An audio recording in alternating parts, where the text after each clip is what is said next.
केंद्रीय अर्थमंत्री निर्मला सीतारामन यांनी आज अर्थसंकल्प मांडलाय। तब्बल 12 लाखांपर्यंतचे उत्पन्न टॅक्स फ्री केल्याने या अर्थसंकल्पाचं कौतुक करण्यात येते। विशेष म्हणजे या अर्थसंकल्पात बिहारसाठी खैरात करण्यात आली। बजेटचं कौतुक होत असताना खासदार विशाल पाटील यांनी मात्र या बजेटवर नाराजी व्यक्त केली आहे। ते म्हणाले, निर्मला सीतारामन यांनी मांडलेल्या अर्थसंकल्पावेळी केलेल्या भाषणांपैकी हे भाषण सर्वात चांगलं होतं।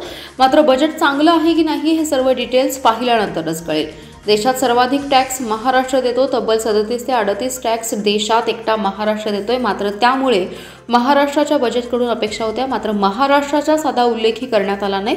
लोकसभेला भाजपला महाराष्ट्रातून जास्त सीट मिळाला नाही, त्याचा राग त्यांच्या मनात अजून असेल, असं देखील विशाल पाटील म्हणाले। 12 लाखांच्या उत्पन्नापर्यंत टॅक्स माफीचं विशाल पाटील यांनी स्वागत केलंय। मात्र जर टॅक्स माफी आहे तर मग स्लॅब कसले पडलेत असा प्रश्न देखील उपस्थित केलाय।